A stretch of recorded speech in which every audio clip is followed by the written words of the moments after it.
Hello, hello, hello, everybody, and welcome back to the Golden Feather Tavern, where your hosts, Vertek and Chibi, discuss Ashes of Creation and important topics spoken about within the Ashes community. Every week, we invite you, the viewers, and a special guest to pull up a chair, grab a pint, and join the conversation with us. Today is the 11th of January, 2025, and we're on episode 224. Our thoughts on Alpha 2 so far. And the traveling bard joining us today is you. You folks are going to be the traveling bards joining us, telling us your tales, and we're going to tell you ours and what we've bumped into. But until, or I should say, before that, let us go ahead and introduce the other person here, right next to me, the lovely and talented Chibi. How are you? Hi, I'm doing pretty good. How about yourself? Oh my goodness, I am both flustered and excited because we are finally back after, oh my lord, it's been like 3.5 months or something silly like that. Yeah. And actually, the day that we were supposed to go live was the 28th of September, and that was still on the notes for this episode. yeah. So it's been a long time coming, you guys. We've missed you so much, and we're so happy for all the new faces that are seeing us and all the old faces that are welcoming us back. Hello. Oh my gosh. And speaking of names, Woodchip even came back on our first day back for a while. Hello, Woodchip. Hello, Pockets. Yeah. Thank you, by the way. I had just clicked the load for the intro to roll right as you subbed Tech Deck, so thank you so much for that. Yes, it was seen, cheers. It was noticed, and much appreciated. Yes. Here. Cheers. Hello, everybody. So today we're going to be talking about a couple of things. First, we're going to kind of explain what happened to us, why we were gone for a little while. And yes, as Pockets Art said, it's like we missed an entire phase. An entire phase. We did. We are very big sad about it, but we'll talk about that in a second. And then we want to discuss things kind of like that's going on in the community in general, and things that we've been hanging out with our guild. A couple of our guildmates are here. We've got Saken and Erwin and a few other people in the chat. Oracle. You guys have been so fun to hang out with. So we have been playing Ashes. If you've been curious, we've been playing with our guild. There are so many times where I'm like, man, I wish we could stream this right now. Yeah. Oh my gosh, hype train incoming. Nice. Cheers to that. Thank you. Thank you for the Saken. sub. That's Saken, by the way. Wave. Hi Apple. Hi Erwin. Nice to meet you again in here. Speaking of the guildies we've been running with, these are some of the lovely folks. We've gotten to meet a lot of really cool people during Alpha 2 so far. Some new people to our guild, some people that we've actually gotten to play Ashes with, so I can't wait to discuss that. Then there's some pretty hot topics. No, we're not going to talk about the hot topic that everybody has been talking about. We know what it is. We don't really do drama, but we will be talking about pirate software. And that is not a drama thing. That's just, we ended up on his server, and I kind of want to talk about that because we're going to be discussing Zerging and things like that. And just like our experience on Lineth. So pretty excited for that. Oh, I went off on that topic today. Yeah, I bet. I was like, there's so many people making videos. We're good. We don't need to make a video on that one, but I mean, I'll drink some tea. Yeah, thank you for swinging on by here, Neurotoxin. Sorry. Speaking of things that have changed and things that have broken and whatnot, like we've had to relearn a lot of this tech that we used to use every single week, multiple times.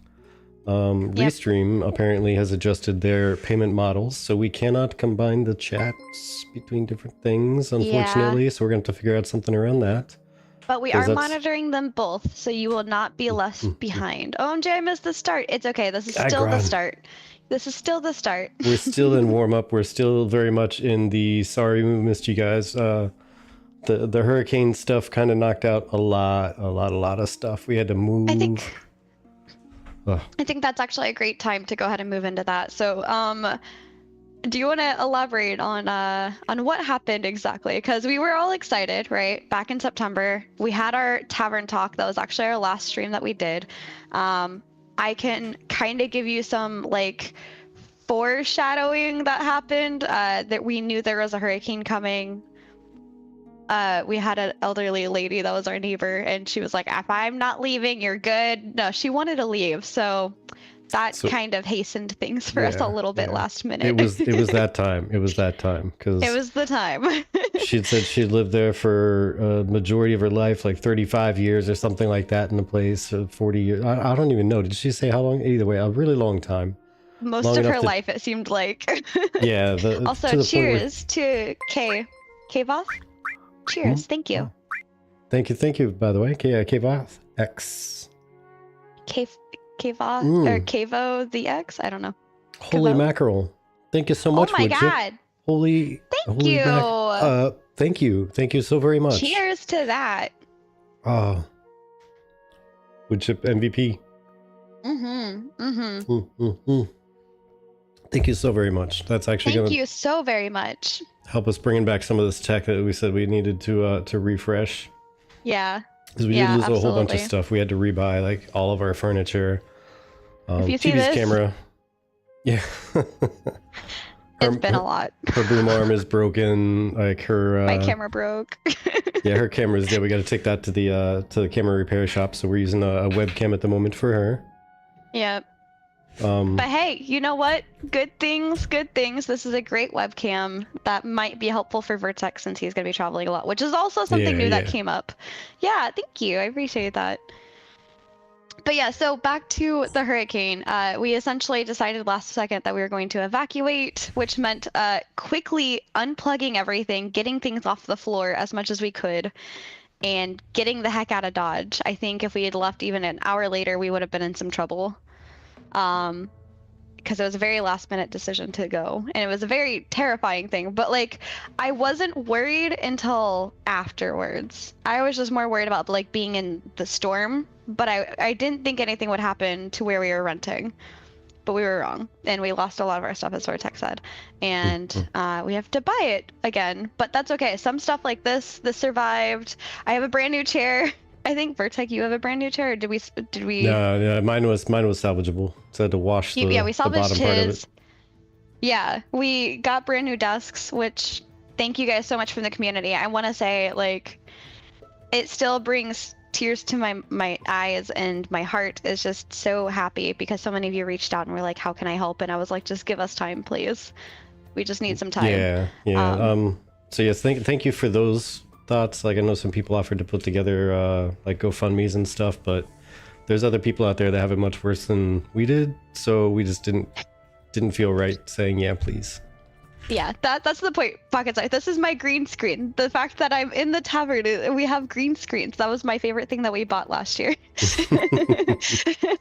Now I can pretend to actually be in the tavern with Vertex instead of like disjointed from him. The computer itself, the datas that we had, everything, all the settings for all of OBS and everything was still there. Yeah, the important thing is the PC survived.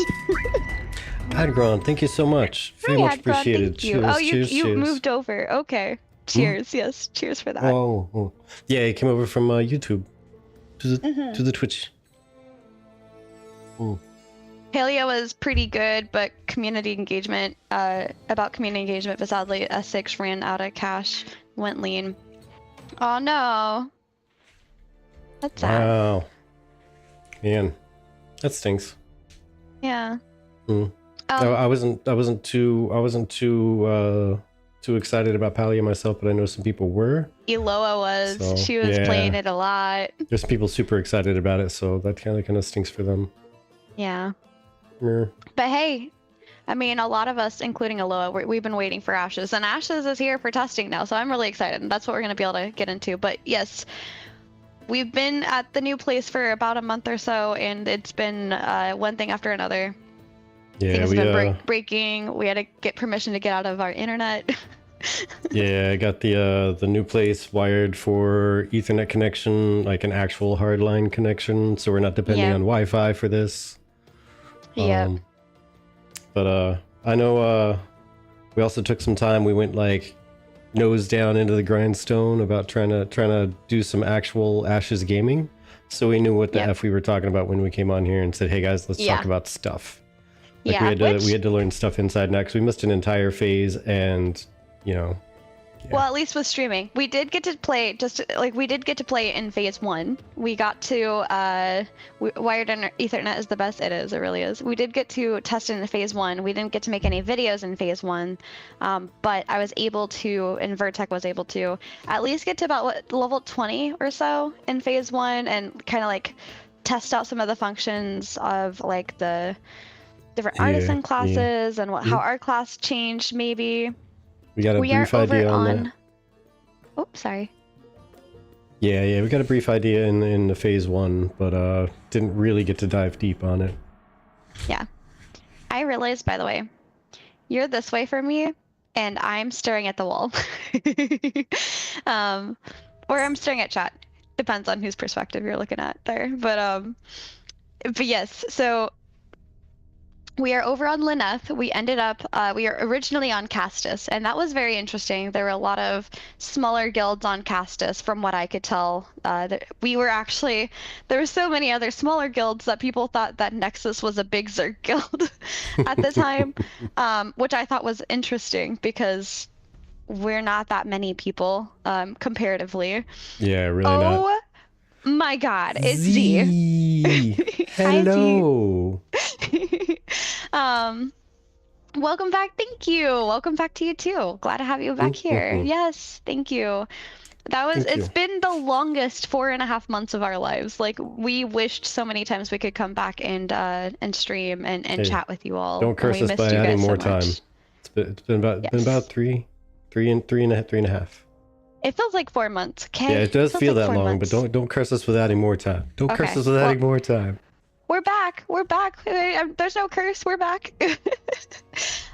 Did you stop for a Z? I haven't seen you in so long. Aw, I haven't played in phase 2 yet. Okay. So what is your favorite narrative exactly that you see in a quest even? Actually, you know what? That's a great question, Neurotoxin. We haven't even gotten to delve into quests too much. Honestly, some of the quests that I tried in phase 1 were kind of broken. And we pushed, our thoughts were to push to 25 as quickly as possible for phase 2 so that we could help with, guild activities and things like that. So we haven't really been able to play with the questing system yet, but I did intend on making, since that's more my thing, I think you actually like questing too, right, Vertec? I do love me some questing. But yeah, the same thing, kind of the same idea that like in the phase 1, the questing that we did do, it wasn't very complete. Some of it was buggy, and so we figured it was going to be best to just kind of shoot on through and test actual systems and places and do stuff instead of just trying to go back to the quest, because I know that wasn't like a main focus of theirs, is getting quests done in depth. I don't have a bell, but pretend this is a bell. Shame.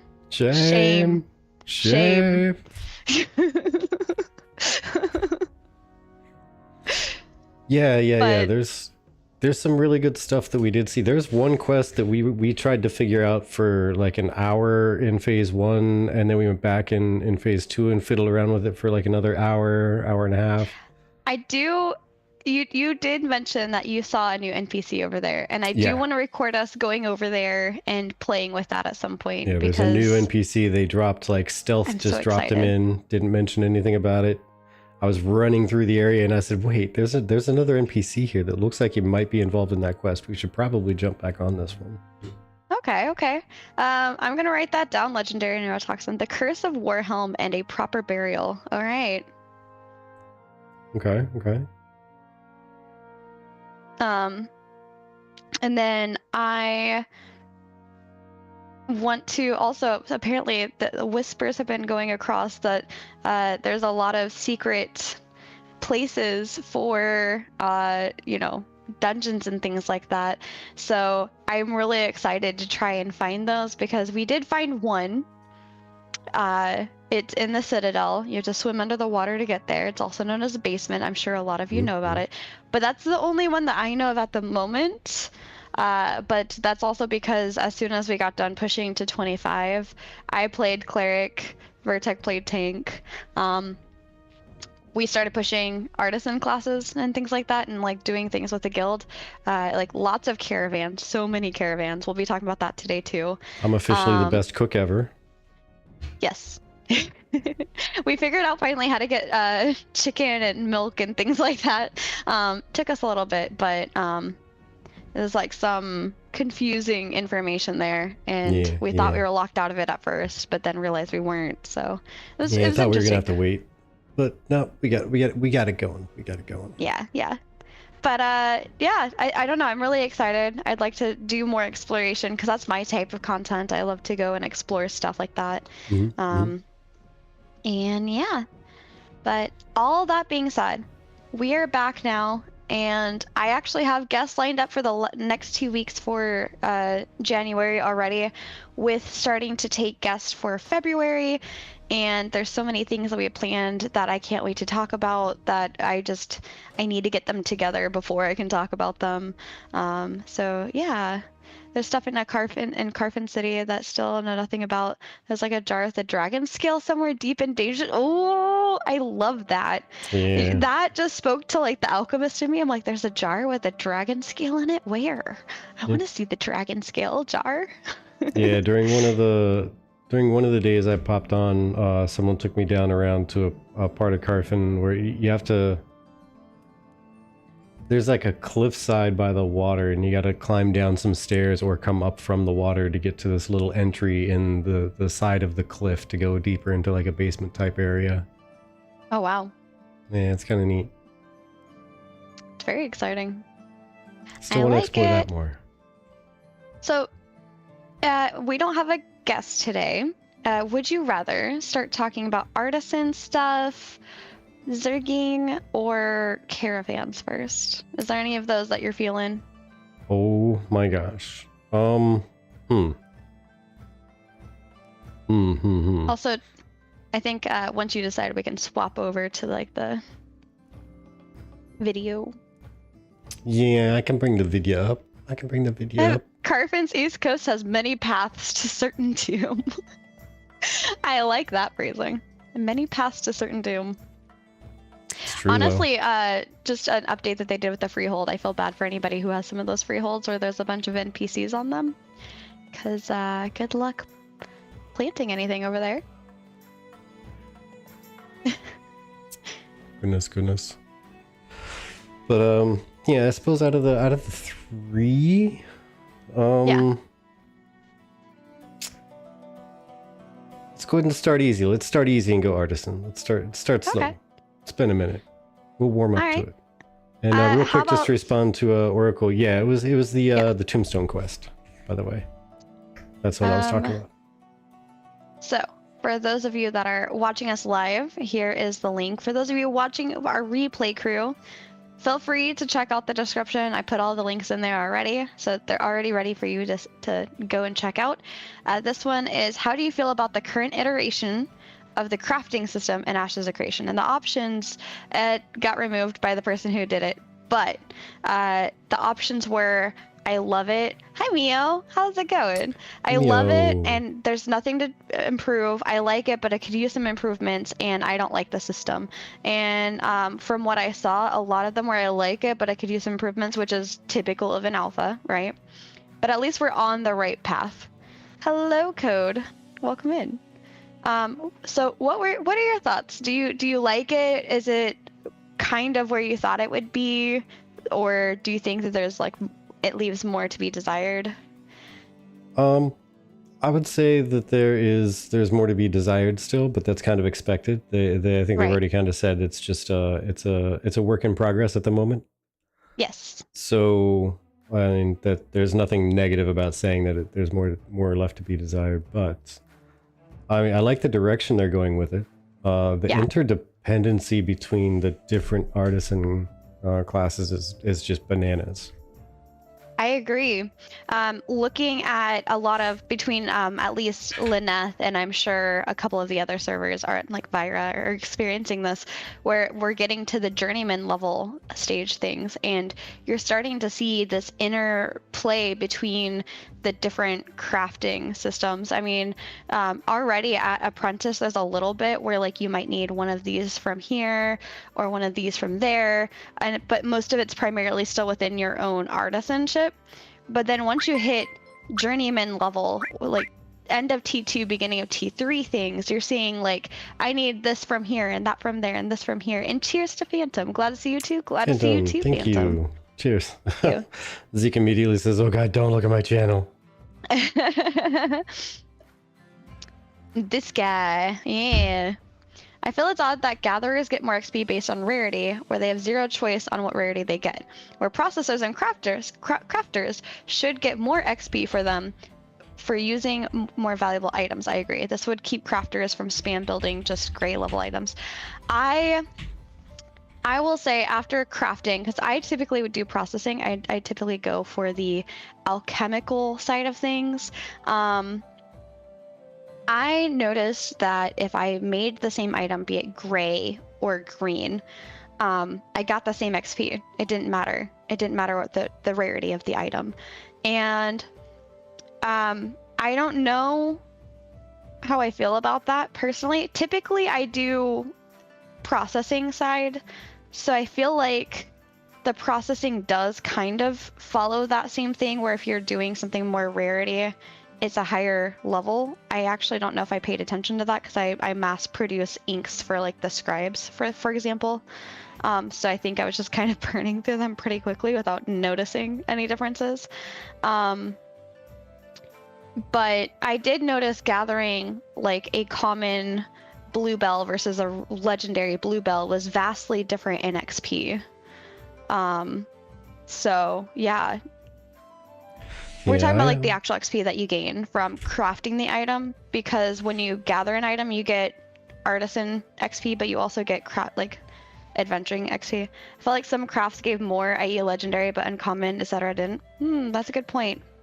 Requires a bit more testing. But I also heard that rarity is broken, and Vertec, I'm sure you can talk to that a little bit.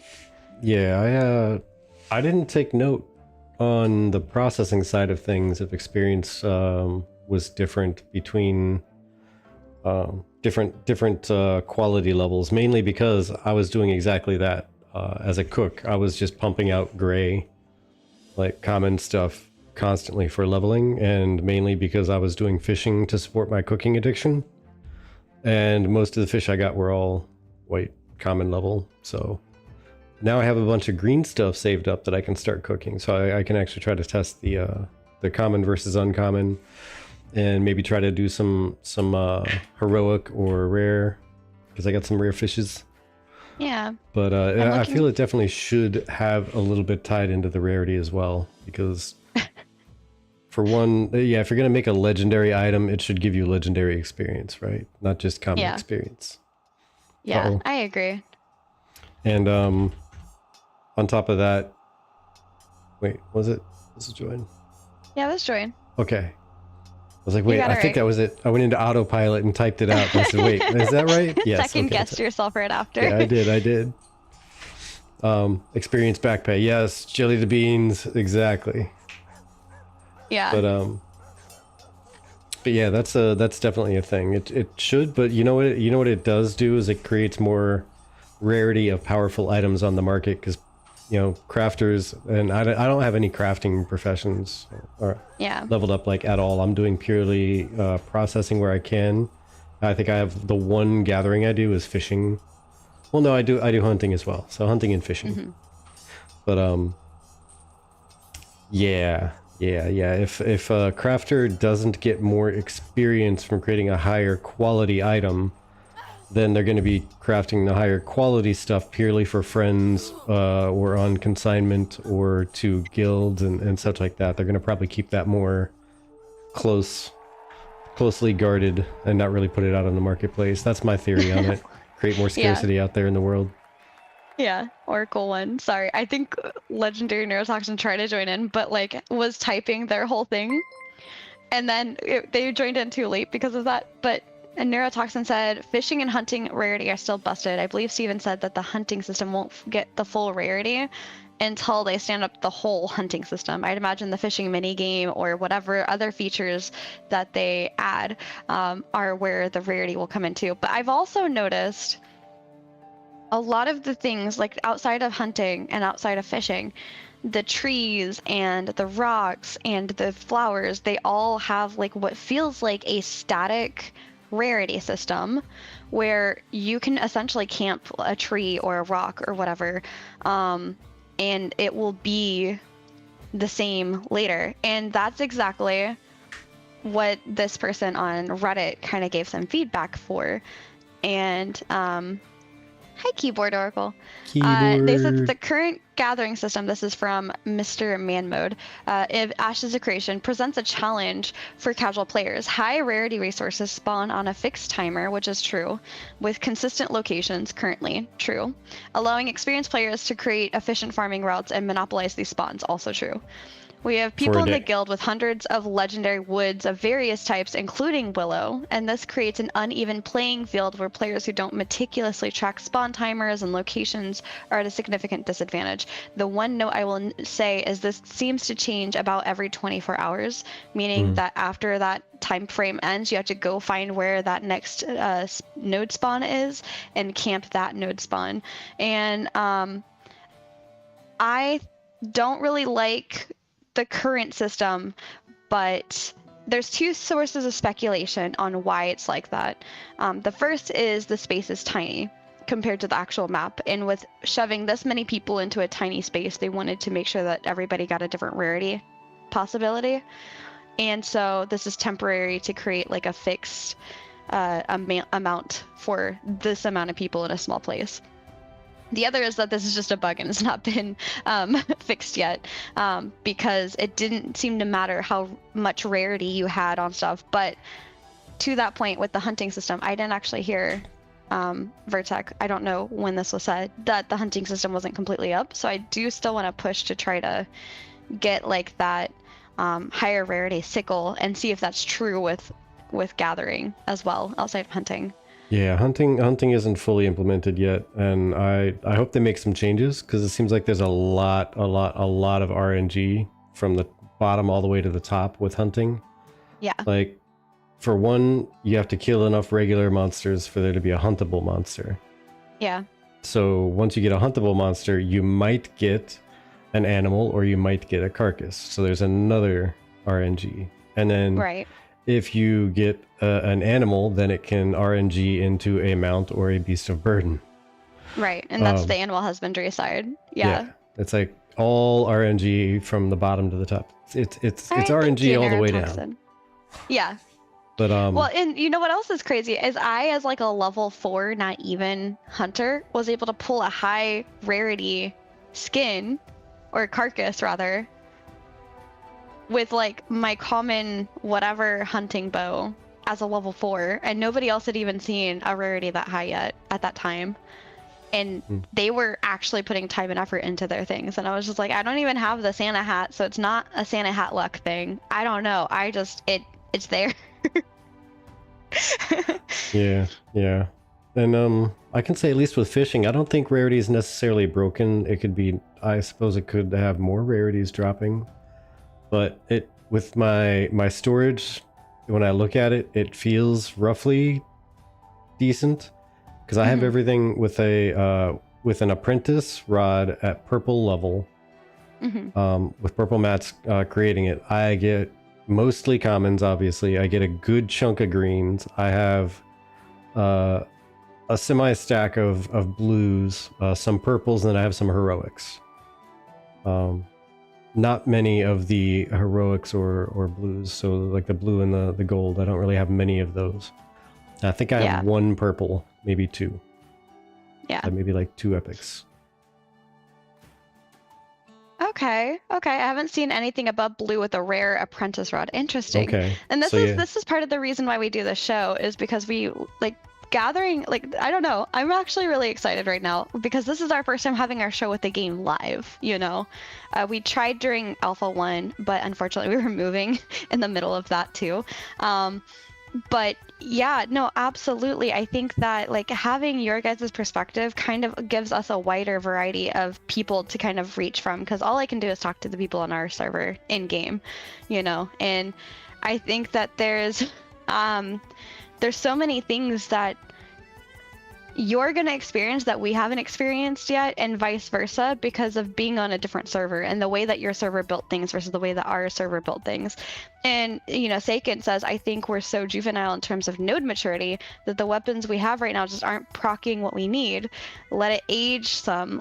Does it need tweaked? Yes, but the jury's still out. Like, obviously, I think that everything needs attunement to this, you know, like, perfect example, and this is also following up with rarity, you know, is in one of their most recent patch notes, they added the ability while you're getting the granite and basalt, you're also able to get ruby and copper and zinc from those things. And I think that is one of the best things that they added, honestly. I've seen this on a few other YouTube vids. This is out right now. It's the Alpha 2 is out right now. The testing phase is out right now. Yes. Yeah, the second game phase is not of the second live. alpha. Yeah, it's in its second alpha phase of testing currently. Mm-hmm. And right now it's up. Like, if you have an alpha 2 key for testing, you can access it. It is currently live. But yeah, on the grind next week, excited. Yeah, I'm gonna be on my own grind next week, but also it's like I saw your comment about the pirates jelly beans. We're gonna come back to that in a second. The basalt and granite drop feels like less than 1%, but it's a start. Yeah, I agree. It's a start. But it's, you know, I think that this is a great point where, like, if this goes into live later, I think this will be great, because that whole entire time you're going through novice to get to apprentice, you're getting all these other procs, you know? Yeah, getting a little bit here and there, and I think that feels pretty decent myself. Yeah, but I haven't gotten anything off basalt or granite, but basalt and granite since that. Oh no, I've gotten stuff. I've gotten copper. I've gotten some ruby.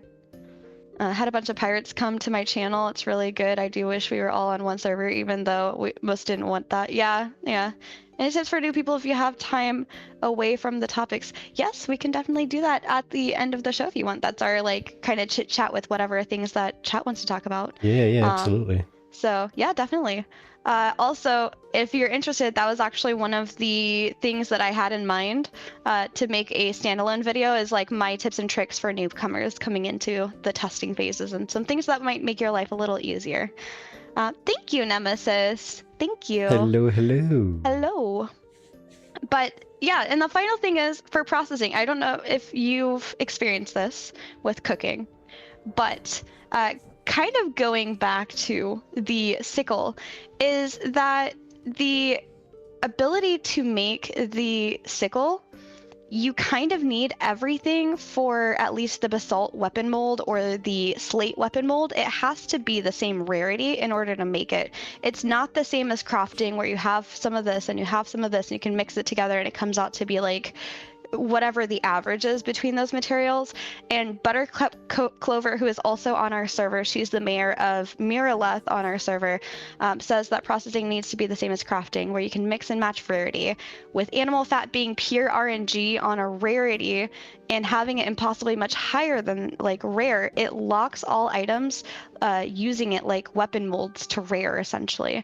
And you know, we have things like legendary slate and legendary copper, but we're stuck at blue, which means everything else has to be downgraded to blue, and you're just kind of like, I can't make anything with this right now. Yeah. I would hard to do anything level agree 20. With that statement. Yeah, it needs to be able to be blended.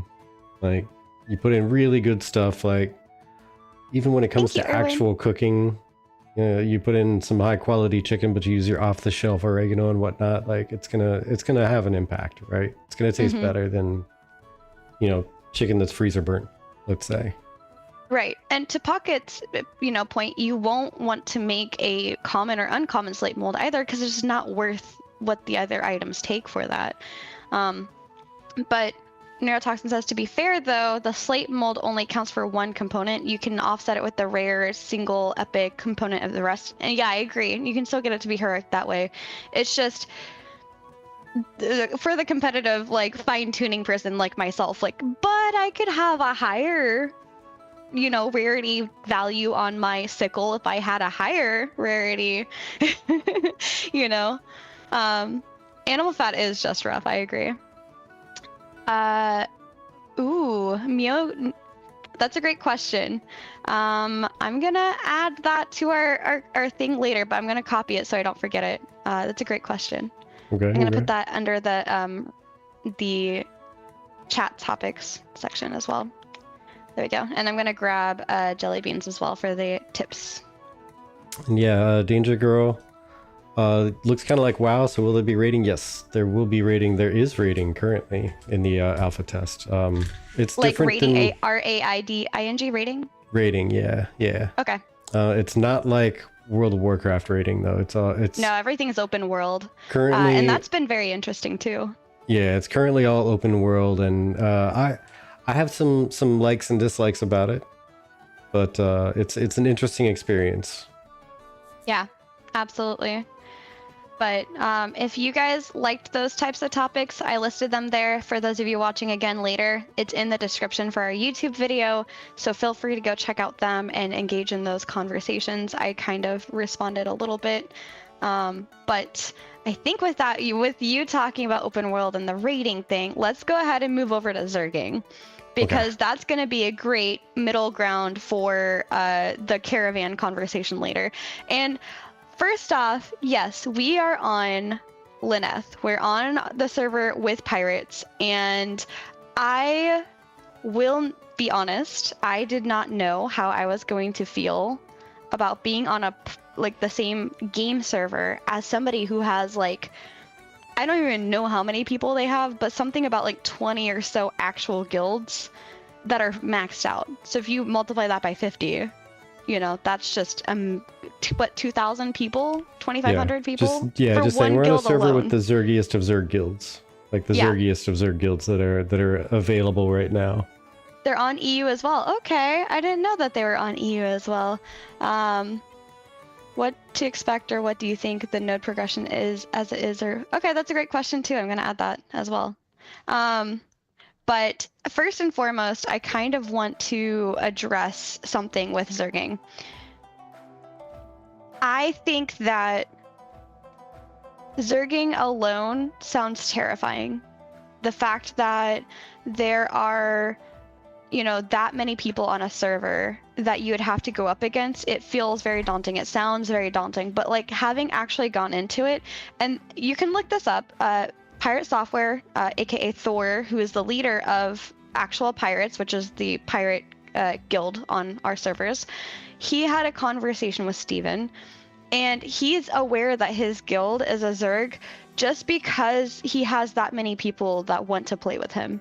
And I'm not going to get into the nuances of like to be one of the many numbers because of being a fanboy or whatever, or not. The fact of the matter is, if there's a community that you want to go and be a part of, that community, as it gains more, I'm not even going to say publicity, but like the reputation of being a good community to be a part of just means that more people want to be a part of that community. And that's inadvertently how a kind of Zerg can happen. Now, the second kind of Zerg that Ashes allows you to do is the alliance system, right? Where you can ally with other guilds to kind of create, almost in a way, a Zerg of your own of multiple smaller guilds. And I think that when you look at how to handle a Zerg, you've got some people where you've got maybe a group of 8, and then this, I like to call them the piranhas because that's what it feels like being attacked by them. You've got like a group of piranhas coming at you where there are like 15 of them because they just got out of like a dungeon or something, and you're in the open PvP area, and they just kind of come over the top of your group and just murder all of you and then move on their way. That's honestly how it feels. But when we, as a smaller group, come together and collectively grab other people, and the response times are there and the strategy is there, we often found ourselves being able to counter this initial either group that overtook us and won, or group that's trying to overtake us and still able to fight back and have a decent fight. And so I think with specifically the way that Pirate Software is running the game and his hopes for, you know, impacting the game, knowing that he's inadvertently creating a Zerg, I think it's been very beneficial. And you can, I think it was Nice Gaming or Stakeno that also went up against him in phase 1, and they had a very similar reaction. They had a very similar experience. Yeah, I mean, I'll say definitely Thor has been very respectful in how he's trying to run the guild and how he's trying to get them to all behave. Like, actually be respectful. I mean, PvP's in the game. You're going to get ganked. You're going to lose your caravan sometimes. There's going to be a large number of people that are running around the map, taking out caravans, etc. So it's just part of the game, right? It's PvX. It's going to happen. But at the same time, he's been highly discouraging his guildmates from doing things like training mobs on other groups and like actually being a jerk. All of that is frowned upon. So we could have had it much worse if there was somebody running that large of a guild with a different attitude. It would be a whole different story on Lyneth for sure. Yeah. And like, I mean, being on Lyneth, we've heard stories of how it is on Vyra already. Yeah. So, like, we're aware, and it's unfortunate. And I mean, one of the ones is the giant, like, Steven smackdown of, like, do not talk to people like that. We're like, what's happening? Because, like, we don't really have that, knocking on wood, on Lyneth, you know?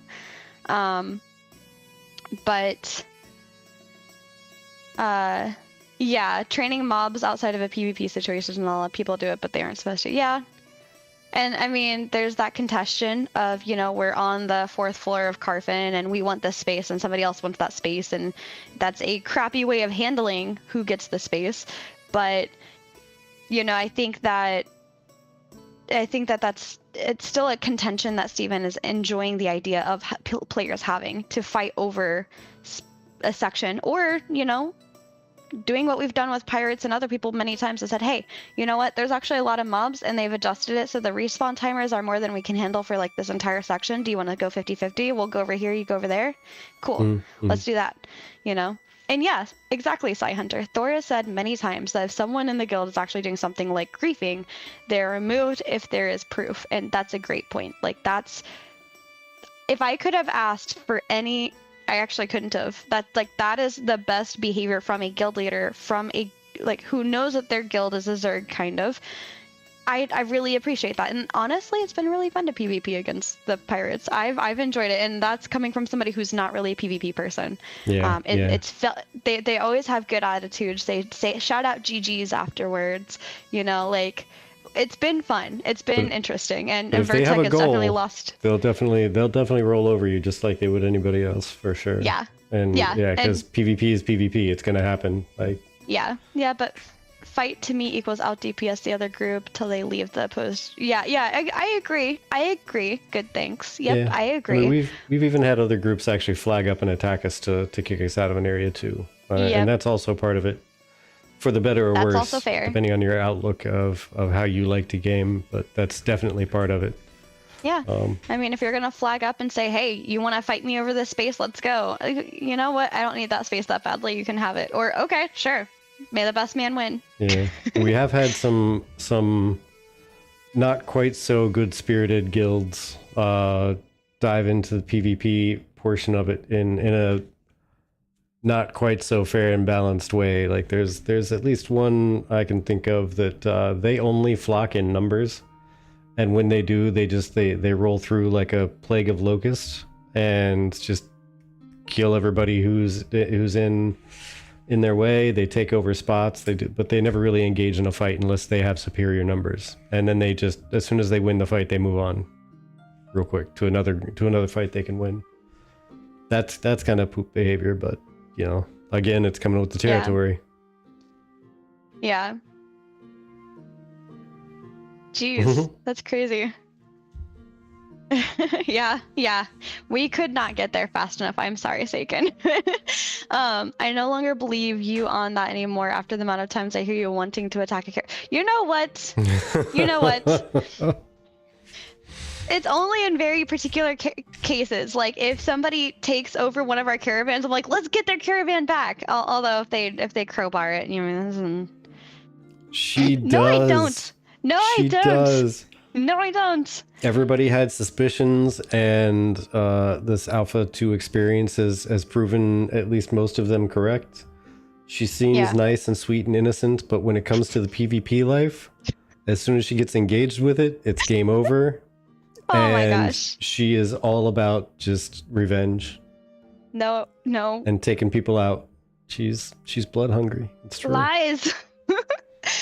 Only in her alter ego, though. If you keep her in a calm state, everything's fine. Pocket says it was so funny. Actually, I watched a person die today. Someone in a fellow streamers guild who tends to be a bit more toxic in nature.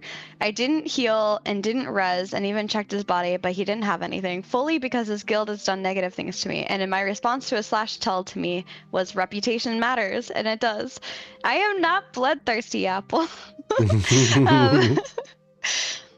But yeah, he did play Eve, and he doesn't want that toxic stuff in Ashes, and that's why I honestly am, after getting to know, the different experiences of having Thor's guild on our server.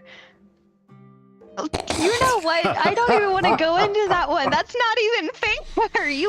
I was asked to. It's amazing and true. It's amazing and true. She stopped what she was doing on an alt, changed over to her main character, ran halfway across the map just to kill him 3 times. Bye, Felicia. But yeah. But yes, I Hunter. Yeah, that's absolutely, and that's why, like I say, we could have absolutely had it worse on Lineth for sure. But the way he's running the guild, I can absolutely respect. Like, PvP is going to happen, just don't be a dick, is basically the how it breaks down, you know? Is verified on Lynn. I think I've seen verified on Lynn before. I don't think, I can't say I've seen a lot of them, but I think I've seen the name once or twice. What guild are we? We are Nexus. We are part of the Nexus Guild. But this podcast is neutral and open to all. This is more of the community stuff, not like our guild-specific podcast. So we rep Nexus with pride, but we welcome all with open arms. Yeah, when it goes full launch, and once the freeholds are to a point we can do so, we're going to have ourselves a tavern. And it's going to be a neutral territory. We fight in our tavern. But, nope. Yeah, actually, proud members of Nexus, though. Yeah. Verified. But going back to the Zerg thing, I just wanted to give that, like, good vibes places. Yeah, exactly. We need some of that, you know? And like, going back to the Zerg conversation, you know, MagSpy had said, and these are actually really new posts, so this is from October of this last year. Very cool. Love the chat. Thank you, Ravi. Love the vibes you're bringing. Thanks for checking us out and stopping in. Zergs are just going to be a part of things. Nothing will change that. The important thing is to have certain content, as I've said before, that's not auto-won by bringing a Zerg. So, for example, sieges and things that have like a set number. So it's like 250 v 250, etc. No fighting in taverns. Aw, you aren't serving the strong stuff. No.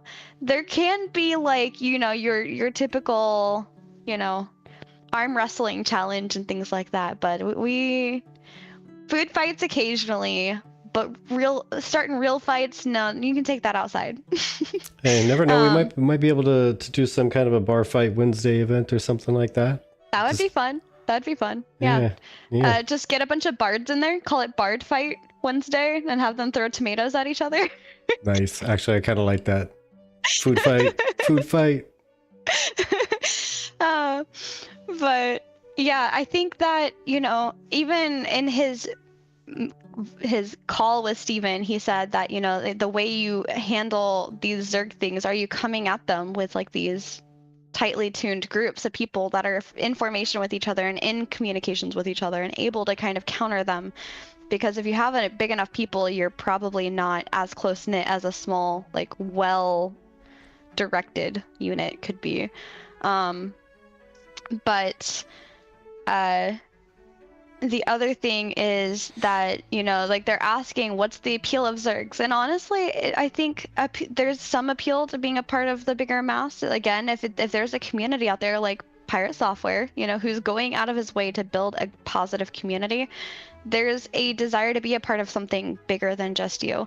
And that was actually one of the comments, is that like not everybody wants to be in a small guild where they're like one of the main people, but they're like a supporting character, you know, like, hey, I was able to help them get X amount of cloth materials because I went out and I harvested like bluebell all day. I don't know. And like maybe that's what made that person feel good, and you know, being a part of a community. But also for the opposite side, you know, some of us like our smaller knit communities where we know everybody really well and we're always in VCs together and we're always hanging out together, and we get to know each other's play style really well. Hey Reptile, welcome in. One thing that makes things weird is that we have 6 biomes worth of players and 1.3 biomes of space. Exactly. Distance and trying to control territory will spread larger Zerg guilds thin. I agree. Yeah. I agree. I could see that. Absolutely. Well, but to be honest, all they need to control is one metro. They hold that one metro and they actually control a fairly large region. 1/5 of the world, right? Mm-hmm. Ah, thank you, Riptide. Thank you, Riptide. Cheers. By the way, all the money that we make via YouTube membership, Twitch subscription, donations, that all goes right back into the podcast. Vertec and I have real life jobs. We take care of our bills. We're good on that front. Everything that you guys do to support us, we put back into the community and into our podcast to make the stream better and, you know, do some fun shit sometimes. Like, we did the contest for the commercial contest, or like, you know, if somebody can't afford a month of a subscription, I'd love to do a giveaway for that at some point. Heckin' yeah. So, speaking of which, we got to put together another. Well, I mean, we're gonna need to recover some funds first, but we got to put together another giveaway. A little bit first. Right. Yeah, we do. We should absolutely.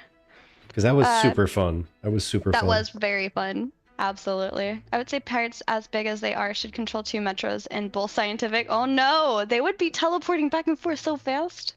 Oh my gosh. That'd be crazy. They literally chose 2 opposite continents. Oh, that would be terrifying.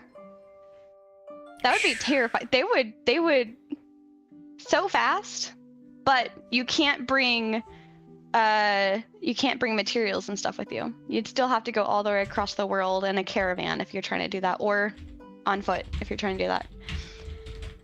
The money goes to People magazine so we can vote Vertec for the sexiest man alive in 2025. First, sexiest Beck at least. Yeah. Yeah. But yeah, and then Letters also put a post up on the forums talking about like he doesn't see the downside, or they don't see the downside to like Zergs, at least for the alpha.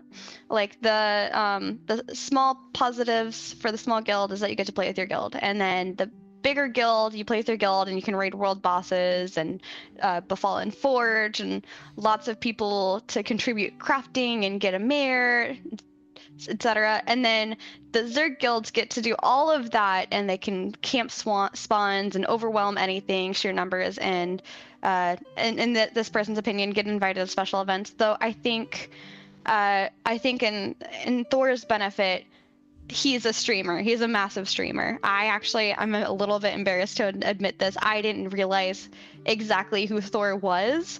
I followed him on my social media as a developer, and I didn't realize until it was like 1-to-1 that he was also Pirate Software. So it's one of those, you just kind of swipe through your shorts, and he would show up on my shorts because I'd look up a lot of developer stuff, and I found his content amusing in that aspect.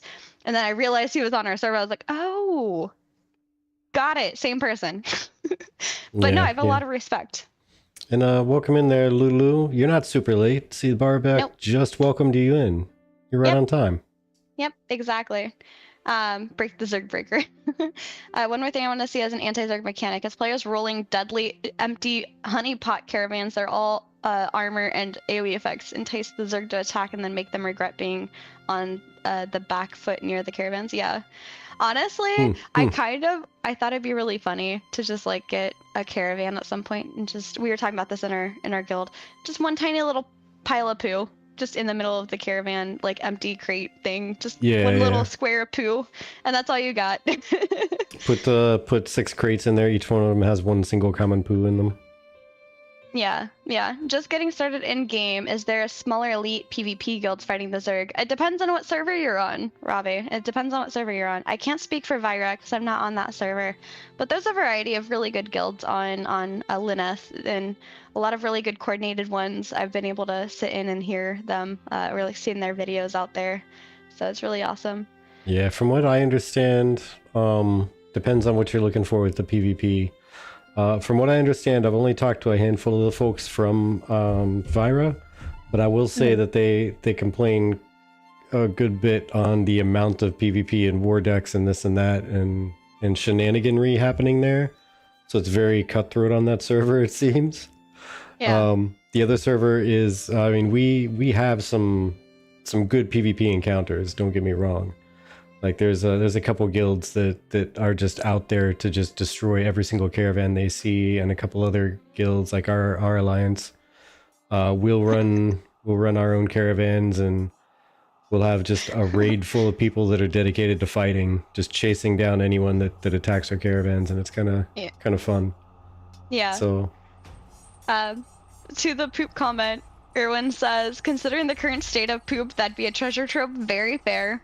I mean, and yeah, Legendary Neurotoxin also said, shoddy Ashlar blocks are the best caravan crate filler, so useless that the trade managers don't even want them back from us. So I think that's funny, because like, yeah, you can be like, well, you got me on this one, but like this was, haha, you got the wrong caravan. I was the imposter. But it's also really hard to launch one of those, you know, unless you're streaming maybe and you're trying to bait people to come attack you. You're just doing it for the PvPs. But that being said, caravan systems, PvP, perfect transition. True story. Honestly, there's a lot going on with caravans that need to be fixed. And I'm not the only one that feels that way. Vertec is not the only one that feels that way. And this is from Nox Vost. You can read through this, but they were just talking about how, like, you know, right now in Ashes Alpha 2 Phase 2, running a caravan is like probably one of the only good decent gold incomes, and I would say with the caveat of being like a crafter or a market flipper, because I think there's a good amount of ways to make some gold if you know what you're doing with the market, you know. And the caravan system is one of those things that is pivotal. You know, right now I've been explaining to a lot of new people to Ashes that, yeah, right now the only thing that's really enticing is grabbing the commodities from node A and taking the commodities to node B and selling them and doing the same in reverse, right? But eventually, let's keep in mind, eventually the world's going to be larger, which sure, commodities at that point would be more valuable to take longer distances, but also you'd then have these kind of seasonal materials that are going to come and go as the seasons come and go that might benefit you, knowing that you are in season A and this node across the world is in season B. And what happens in season A is that there's this dry up of a specific type of resource. And as they are beginning to enter, let's say from fall to winter, they're about to lose access to that resource, but you have a plethora of it because you've had it for, let's say, summer and fall before this. You could take that resource, go all the way over to this other node that's about to go into winter, stock your resources there, wait for that to go into winter, boom, now you can sell stuff at a higher price over there because they're not going to get it locally anymore. And you're going to be able to utilize market strategy in that way with the economy. Additionally, there's probably going to be stuff over there that they're going to have access to that you're not going to have access to. So it's going to promote this travel beyond just cargo, that you divide the commodities.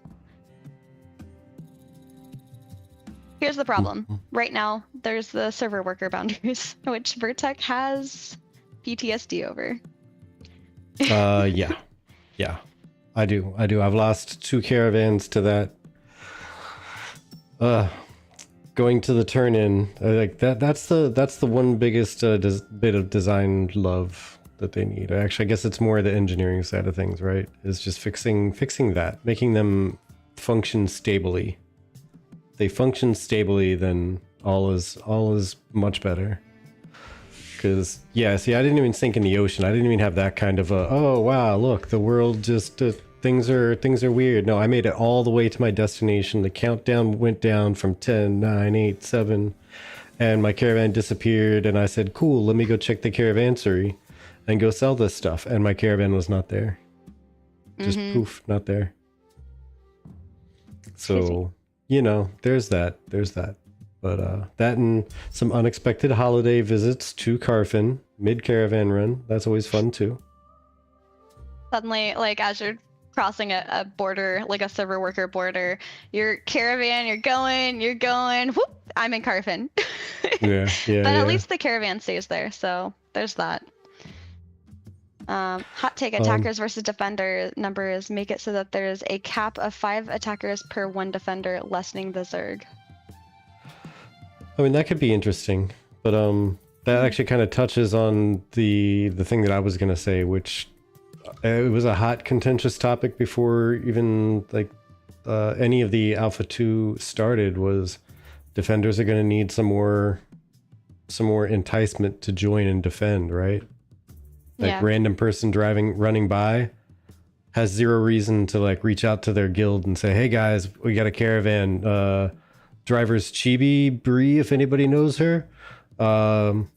Let's defend this. They have zero cause for that. Unless they see attackers that they don't like. If they see a guild that they don't like attacking it, they might have cause to defend just to screw them over and say, no, you're not getting that. You're not getting that loot. But and to your point, Lulu says attackers should have more risk as well. Yeah. And balancing it out a little bit more. That's actually a great point that Sinaris on Reddit agrees with, that the caravan piracy is low risk and high reward gameplay, and should this or will this be rebalanced? And I'll let you continue on your thing. I just want like them to see that, to consider for a second, because like right now, I mean, you go up to a caravan, you attack it, you win it, you can take you walk away with gold having walked up with nothing. Yeah, and the only thing is that everybody relied upon in the past was saying that, but there is risk for attackers. It's their reputation. Well, if Phase 2 has taught me anything, it's that they don't care. They don't care about their reputation. If that's what they do, that's what they do. And they just continue to do it. And it doesn't matter to them whatsoever. So that, I mean, playing the social experiment and looking at the evidence out of this, they don't care if they get a bad reputation, because that's just the type of player they are, the type of guild they are. But yeah, there should be something, and I see your comment there, Pockets, that it would disincentivize the need for hiring defenders. Well, that's part of game design, right? Like you gotta make sure that the developers need to make sure they put something in there to to put some kind of enticement for people to take part in an activity. Or else the activity being designed and developed will have 0 reason for existing. And if you make every single caravan driver hire all the defenders that they think they might need, and there's 0 enticement or 0 reason for the defender to actually flag on as they're just running by, why do you make it enticing for attackers to just flag up and start attacking as they ride by? Like, it's very one-sided. And at that point, it would be more cost efficient for caravan drivers to just not run caravans, because they're gonna have to outfit their caravan with like 10 to 15 defenders every time they leave. Every single time they leave, they have to outfit with 10 to 15 defenders, and they're not going to get by with a 20 silver payment, right? They're really not. It's going to be at least 50 silver that they're going to want is prepayment. And that's if they know the person. They probably take 50 silver to run an hour of their time for 50 silver. They're probably going to want closer to like a gold or 2 if it's just trying to hire muscle. Right, which is kind of, for a lot of people, that's probably all they've really got. And then on top of that, you have some of the guilds that might take that and use that against them. We're like, pay us 5 gold or else we will attack you, you know, that kind of thing. But, you know, that's where alliances and things like that happen. I mean, we had a situation on our server where a guild was attacking one of our caravans, and there are enough people, other guild people, like not in our guild, but other guilds, that did not like that guild to the point that they came and they defended us against that guild. And I mean, I heard something very kind of similar happening on phase 1 against a certain guild, where most of the server ended up binding up against them because they had created such a bad rep for themselves that like the server had to like come together to go up against them for that. And also, hi Nair, welcome in. Would be a great shame if something were to happen to your precious caravan, right? Attackers on death should drop gear. I don't really like that opinion. I think that that's a little too intense for this, because again, this is something that you're opting into. You're opting into attacking or defending, thus it is a PvP event. It's not someone just griefing you just to grief you. Like if they happen to have the numbers and they come rolling up on you and you just don't have the numbers because you didn't think to have enough defenders on your caravan or what have you, those are the risks that you chose to take in not making sure that your guild or your allyship or whoever else that was possibly going to be trying to roll with you knew that you were doing this at this particular time, to then make sure that you had the numbers. At that point, that's the risk that you take as a caravan owner. So I think that dropping gear, unless they actually go corrupt and do something wrong, I feel like that's too intense for that. But I do think, I don't know what it could be, there should be some sort of higher risk for that. Yes, I posted that in the Artisan Discord channel. I want to see a contract system where I can guarantee X silver or gold as a contract on delivery, I think, maybe, so they're guaranteed to get paid only if it makes it. Yeah, and that like incentivizes them to stay the whole time, and I think that's great. But the problem is, how do we get like these really cool ideal things to that state when, as Vertec mentioned, you know, like pirates coming out and attacking, they don't really care. Like they know, like they've got the numbers, they're going to take over things pretty easily. They're also pretty smart when it comes to what they're going to attack. If there's a caravan with little to no guards on it, and there's a small group of them, they're likely to attack that over the one that's more guarded, unless they can amass the numbers to then come and outdo them. And then there's some attackers that will just try to rub salt in the wound, like when they roll up with like 10 people, destroy the driver of a caravan, destroy the caravan, and instead of summoning another caravan to take the loot, they literally crowbar the loot. Destroy 75% of the value just to destroy it. And that's all they're doing.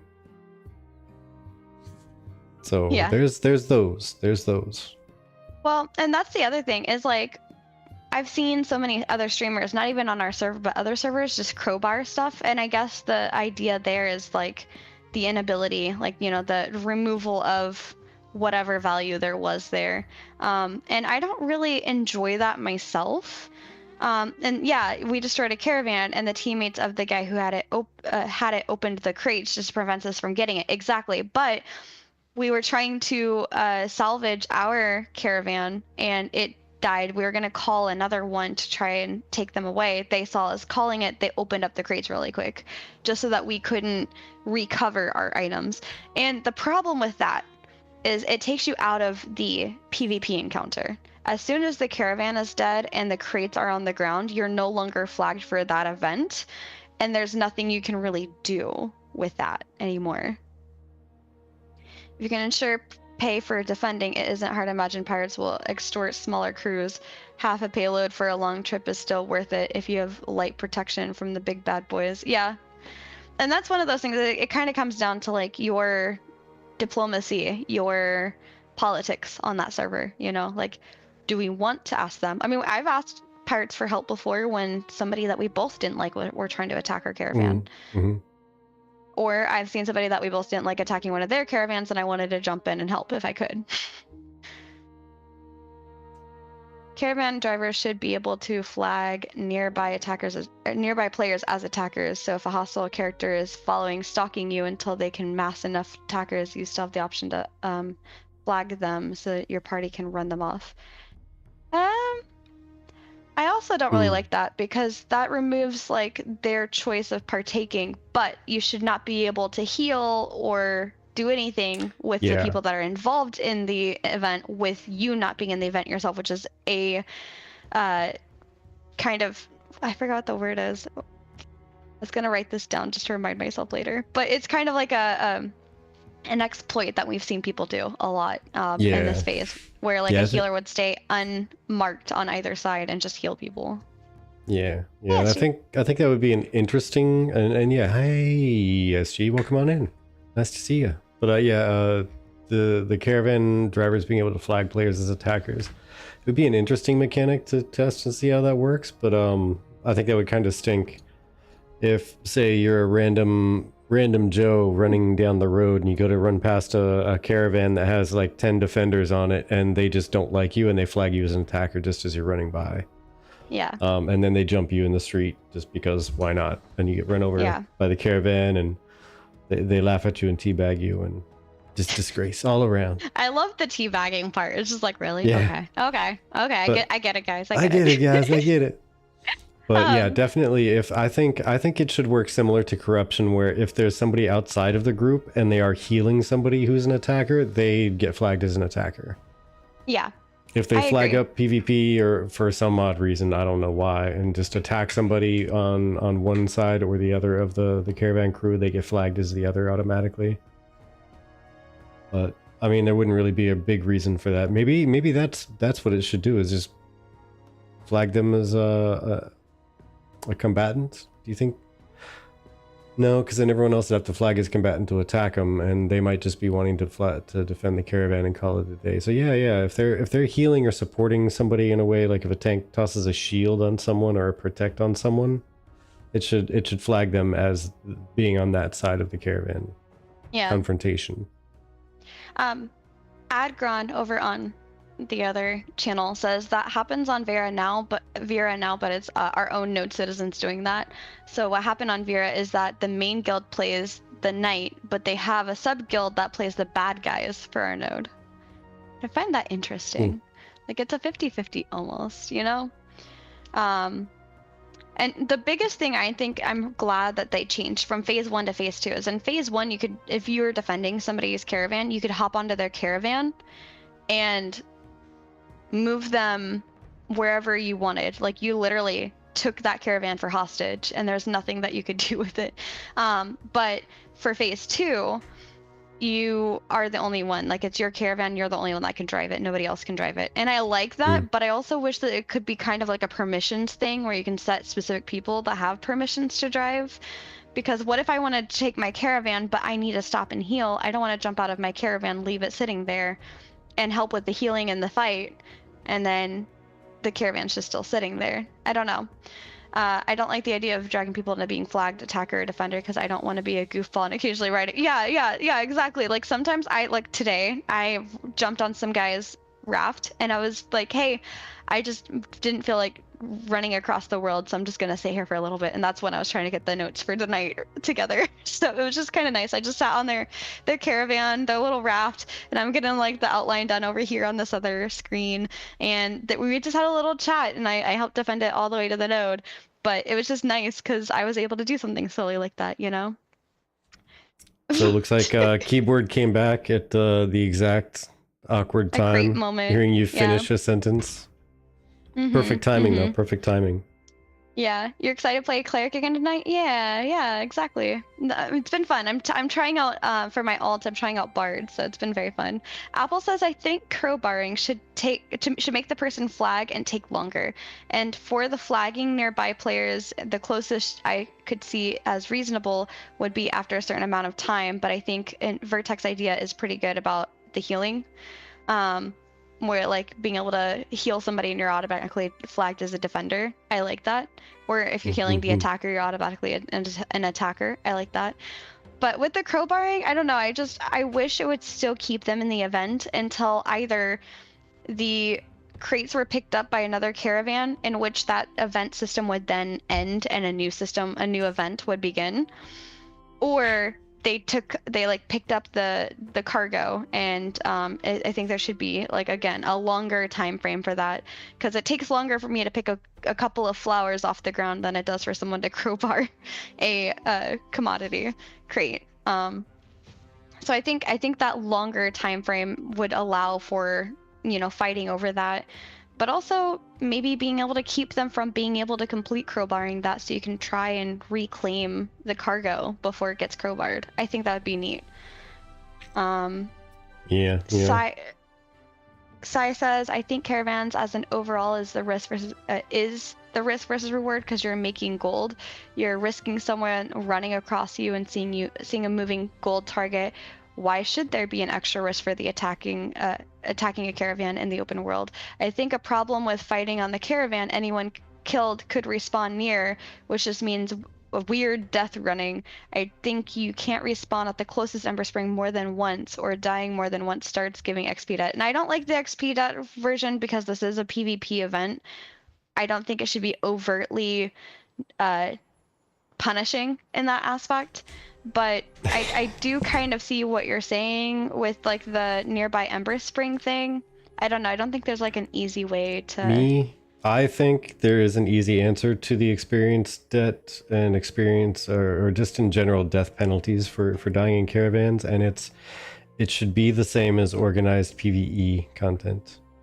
Yeah. It should be the same as dungeons and raids. So if there's death penalties for going into a raid and dying there should be a death penalty for partaking in a caravan. Yeah. But hey, imagine functioning. Maybe that's just me. Maybe that's just me. Yeah. Or Zeke had a bunch of issues. Crowbar, like an 8-second thing would be great. Yeah, like just make it a little longer. I hate it. Initially, it sounded like you can assign drivers in the party, since you can kill the driver without killing the caravan. I want my beefiest tank pal driving so I can heal or speed buff. Yeah, exactly. I like that idea. Maybe not XP debt, but stat dampening as a way to make it harder to come back over and over. I mean, I could kind of see like a temporary stat dampening until the event is over. I'm not sure. But then that would kind of punish, like if you're the one that's trying to defend your own caravan and someone's attacking you over and over and over, and you're the one getting zerged, that stat dampening would just be very frustrating to deal with, I think. Yeah, and honestly, experience debt is what causes the stat dampening. So if they were to be able to separate them out, like how would they clear that out? Like when the event is over, they finally lose their stat dampening. Yeah. Because that could make for an awkward thing with how it's currently set up, where you don't exit the event until the event is completed. So if someone just totally railroads over another guild and get them crazy stat dampened because they kept coming back multiple times, and then instead of turning the caravan in, they just plant it in the middle of the world, somewhere hidden in some trees, and they just take over anything the other guild is trying to do until they just have to let that caravan get killed or turn it in because they're getting tired.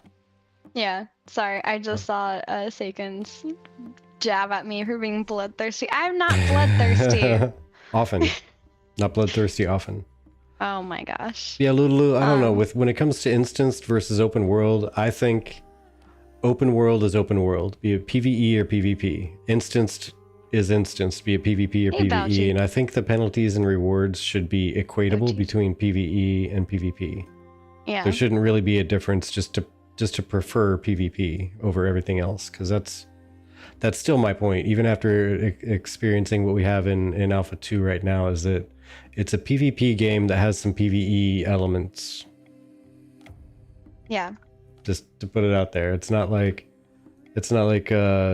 you know, the world is not quite literally built by PvE, because there are some people that will go, they're still level 19 rolling around with a large group of 19 other players that are level 19, destroying groups of level 25s that have done the PvE experience to level all the way up, and they're taking their resources and they're taking their caravans and they're taking their everything, and that's the game. And you're putting a preference on that PvP part of the experience instead of having it balanced between PvE and PvP. So Yeah. equal penalties, equal gains, equal everything across the board is my preference. Yeah. And PvP in Ember Springs just seems to not be quite right. Being able to respawn near any kind of PvP or even world bosses means that the death runs become a thing. If you die more than once in a short time, the Ember Spring should have a cooldown, so you respawn farther away. Well, see, they take care of that in the PvE thing, so the world bosses, because when you die with PvE, you get experience debt, which gives you stat dampening, which means you can only do that a couple times before you have to go work that off, or else you're just going to continue to die much easier every single time. PvP, however, doesn't have that penalty. Like, unless it's legitimately you're flagging out in the open world as a combatant to kick someone out of a spawn, but any kind of PvP actual like event, like the caravans, there's no penalty, so the death runs are a thing. Yeah. Ludus says they're already planning separate stat dampening for corrupted player dampening, only working on PvP. They could do the same thing for caravan specific dampening. They could. You guys haven't been in Ember Spring camped yet? Oh, we have. We have absolutely been Ember Spring camped. Yeah. That's a thing, but that being said, the being able to res at a nearby Ember Spring means that I still have that chance to go possibly back to my body quickly, pick up whatever I have left of my loot, and not lose as much of the loot as I had lost. But that being said, you know, there's also our guild made it a point during Node Wars in Phase 1 to not spawn camp the enemy whose node we were fighting at, you know, because we had taken the fight to their node. And, you know, we put in that respectful, we're not going to kill you at the node. If, like, they do have, like, that, I guess, time frame that they added in to maybe not be able to, like, you kind of, like, immune for a moment to be able to, like, get away from it. But it just, like, it absolutely sucks, and I hear that, but it is what it is. It's a part of it, and like that, it's not really up for us to be able to solve. It's up for Intrepid to look at that and be like, is this a problem that we can solve? This is a problem we want to solve. Also, the way that happens on Vyra might be very different than Lineth, you know? And I think that this is a part of learning a game like Ashes, where it's open world PvP all over the place and not instanced. I'm listing this is a few more exploits that people were talking about in regards to not flagging up one side or the other with the Caravan event. The example given in one of the comments is that a tank was just walling him and CCing him to keep him from moving until the whole party showed up, and then they just took him down really quickly. But yeah, I don't know. It's just one of those things where there are certain things that, like, I see a group of 15 people coming up and I'm like, yeah, I think we're about to lose this unless we can get people in here really quickly to back us up. But that's also where upgrading your caravan can help, because if your caravan has more health, it takes longer to kill, which gives your team longer times to amass to your location and help with defending. But yeah, little I don't know. Caravans, there's not exactly an Ember Spring stood on top of a caravan. You're going to run just as long to get back to a caravan as some of the open world PvE dungeons and raids, if not longer, because someone may not have the Ember Spring right near where the caravan is driving by.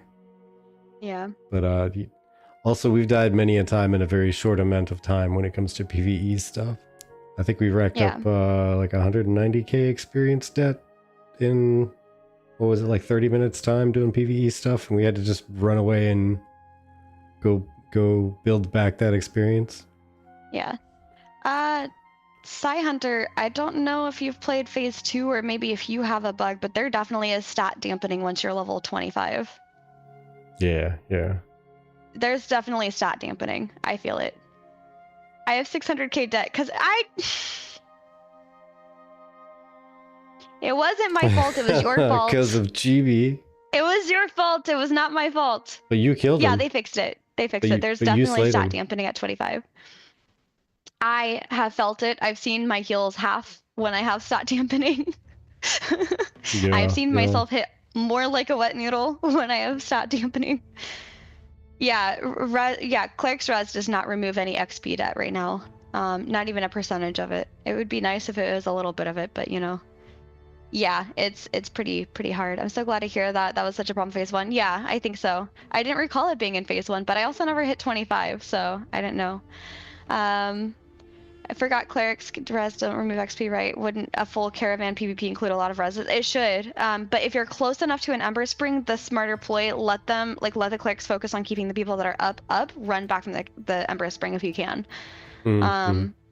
And also, like, people are probably not going to want to stop to try and loot bodies in the middle of that, because now you're just going to flag up at that point, which means anybody nearby can take you out. Not just the people in the caravan. So there's a lot of people that like to spectate caravan fights because they're pretty entertaining, especially for the newbies that are by Lion sold. But yeah, absolutely. It does. And that's a theory that people have, is that the stat dampening is actually higher than they say it is.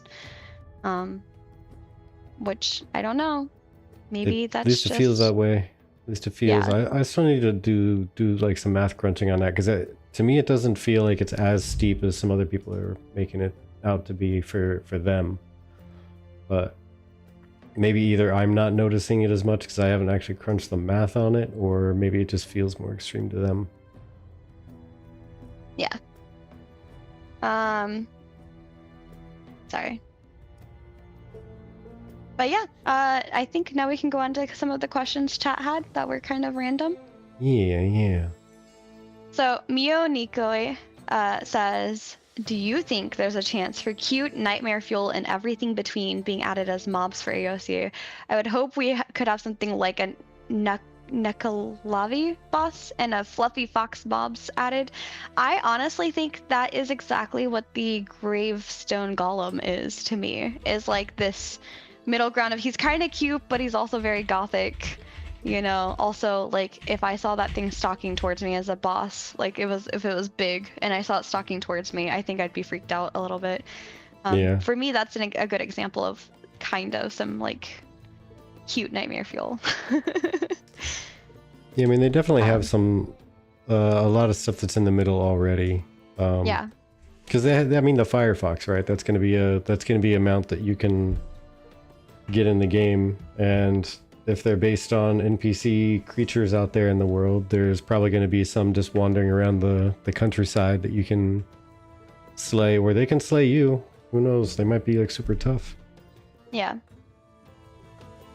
But I think there's also like there's that creature that Steven and the devs were in the video where he was like RP walking in and they're trying to kill them for the Monster Coin event. Like that, to me, that nightmare fuel, that gave me like into the underworld vibes, or like what was that, the upside down, gave me into the upside down vibes. The Firefox Steven, I didn't kill you. So this is these next two are from Jelly to Beans. It says what to expect, or what do you think of node progression as it is, or what it could be? And I'd say, I think at least for Lyneth, I think our servers were a little bit broken for the tier 2 or level 2 cities that Steven had to like up it to 3. But your thoughts, Vertec? Sorry, I was catching up with some stuff that was there in chat there for a moment. Oh, okay. One more time. What was the question? Sorry. What to expect, or what do you think of the node progression as it is, or what it could be for like how the nodes are going to progress? I mean, go ahead. Timing wise, or like capabilities wise, if you have any clarifications while Vertec answers. I think it feels good for where it's at, knowing that there's still three more tiers above that. It leaves some room for expansion. I think Steven called it the cork of the map, the node cork, the little square like stamp area you can see inside the map where the node is placed. It looks like it will end up filling basically that entire footprint, which is going to be massive, and it's going to be bananas. Oh, I didn't know Steven was streaming right now. I kind of want to raid over to him after this. Yeah, let's do it. I've Let's never do it. raided Steven. Let's say hi. Yeah, I mean, this is the first time that he's going to be doing the streaming thing in the entire time that we've been doing our podcast. So yeah, our first time he just back. started 20 minutes ago. Hi. Perfect. We got plenty of time to raid over to him. Yeah. Yeah, I think the progression is okay. I think that's something they're trying to still fine tune. It's hard to say with the current like amount of players we have in one area for this phase, because they did lower the number of servers, so they increased the number of people not only coming into phase 2 from phase 1, but also like there's only 2 servers to choose from, so there's smaller places to go. But everything, I think, at least on Lyneth, is locked at level 3. We haven't seen a level 4 server node yet. Yeah, no, we're still locked. They haven't, as far as I know of, that's still planned for a later release. So they're not even letting us kick it up to 4 on purpose. They haven't gotten that dialed in yet. But what I do like that I didn't like to begin with, because we're in such a small slice of the full world map. But it's hard to remember that sometimes. But just seeing the amount of buildings that we're able to put out on any individual node to increase the gathering, processing, and crafting capabilities, it felt very restrictive. It felt very much like, well, nobody cares about my cooking, right? I mean, there's one node that got up to apprentice buildings, but then they're putting points in hunting instead of cooking. Like, why can't they do this? And then people are asking for a long time about mining. When are they going to level that up and all that? And it felt very restrictive. But then thinking that this is only, what is it, 6 plus the 3, and then maybe assuming another 3 in the jungle down the line. Yeah, and we're not even a month in yet. Like, after all that, then it's going to open up a little bit more. But then thinking about it, there's going to be 85 nodes. Yeah. Which I think there was going to be a safety net or a flexi zone of like, what, 7 or 8 of those nodes, something like that weren't going to be leveling up. But so I mean, either way, that's going to be like 75 to 80 nodes instead of just like 5 or 6. Yeah. So I think it's going to be good in that sense, because one metropolis could have in their ZOI probably enough to support all of crafting. Yeah. To be up to a decent level. But it's going to take a lot of ground that you have to travel to get all of your skills and everything that you want to actually be covered, unless certain nodes absolutely focus the things that you choose as your grandmaster. Hey, hydrated it is. Cheers, I guess. Was it Well, 20, remember, Lulu? in its entirety, we're only seeing approximately 8% of the total map right now. Yeah, it's a very small percentage of the map. It's one major part of a biome, the Riverland biome, and a small portion of the desert biome, and a small portion of the tropics biome.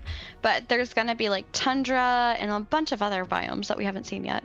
I don't know the math either myself. But the one thing that's crazy to think nodes, about it, when you think about like density and Zerg guilds and all this and that, is the fact that if we're between like 8 to 10% of the 8%, even maybe a little bit lower, of the full entire map. But yet, didn't Steven say it was like 6,000 people in there right now? Something like that, 6 or 7. Yeah, a good amount. At the one that I was listening to, I think was pre-phase 2. I don't know, so I can't really quote that.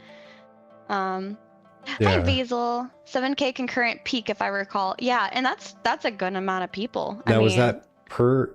Okay, 120K overall. Okay, so concurrent, is that between both servers? Do you remember? Or if that one server. Because if that sounds was like maybe one server. Because either way, even at that point, even if it was like half of that per one server, okay, so 7,000 peak. Yeah. That's one almost the total of what they said they expected, and were aiming for concurrent players on an entire realm. Yeah. So you're Of, fitting like an entire like, realm's worth of everything. population in a small space. Yeah. The entire realm was supposed to support not much more than that. Let's even call it twice that, right? Yeah. And that touches on a thought that I had, was what if part of this testing was to try to stress test these servers as much as they could to find as many bugs and optimize as much as they can for like their net code and how all the servers are going to talk to each other and how their services are going to cooperate to make it all happen nice and smooth. And they just up and decide to say, you know what? This is working so well, we're going to bump the number up to like, we're aiming for 50,000 concurrent players on each realm, okay? That's what we're aiming for. We're going to have 50,000 instead of 10 to 15. Oh. I don't know. That's just crazy. It would take them hours I'm to not get sure across I the would world. like It really that. would. It feels very dense and very, very, very, very not comfortable right now. Yeah. Very not I mean, comfortable. we, as like phase 1 apparently already had like this hunger and starving for certain materials, and that one was, I think, a lot less people, not only in the phase, but in, because they had a bunch more, you know, a bunch more servers to choose from, you know, so we were all spread out, and also a lot less of us that were spread out amongst these servers, and that felt comfortable to me. But there was still, like, for phase 1, a starving for willow and this copper and things like that, which, as we've gone into phase 2, is still present. It's still there. It feels more so, even though there's a lot of people like chopping them down and taking care of them. And I'm sure there's a lot of stuff, but it's just one of those, like, how quickly should they do this, and should they increase the respawns for these nodes because we're all in such a dense populated area, or should they leave it the way it is because that's the intended future, and eventually you're not even gonna have that problem because we're gonna be so spread out. So, like, it's a good question for Intrepid to figure out what they want to do with that. I expect they'll increase the numbers because in phase 1, if they had 3k people, they could technically do up to 60k people. Could easily see 20 to 30k per room instead of 10k. They said their goal is. I think I'd be okay with even like 20k, maybe not too much higher than that. Because if this is 7k, this is, I mean, at peak, right? Which we've seen. That was super populated, but if you think of how much more world there is to populate, I think I'd even be okay with maybe like 20k. I don't want it to feel dead, but I don't want it to feel like overly populated unless I'm in like a metropolis, maybe, you know? Yeah, honestly, like, the way the numbers feel right now, if they were literally half the number of players, I could see that being a very comfy place to live. Yeah, I could see that being also, somewhat comfy. Yeah. And that's a great point. No, you didn't sidetrack necessarily. That's a good point. 20k is doable for a full map. Yeah, exactly. I feel like that'd be fair. Now, one of the other questions was, any tips for new people if you have time away from the topics?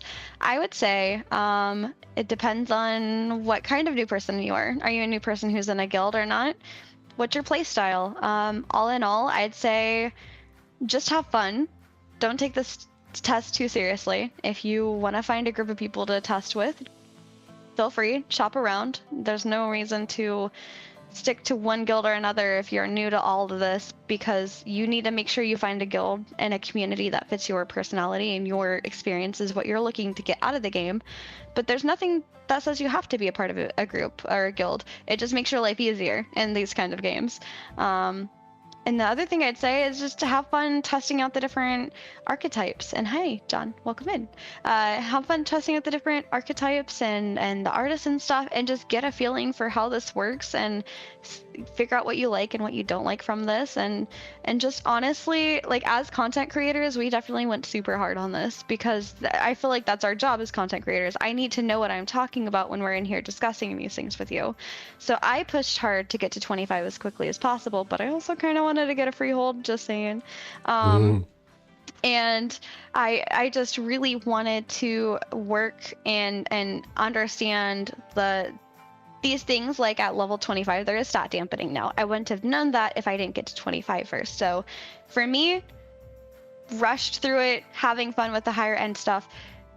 Looking back at all of this, enjoy the leveling experience is one big takeaway I'd say. Enjoy the leveling experience.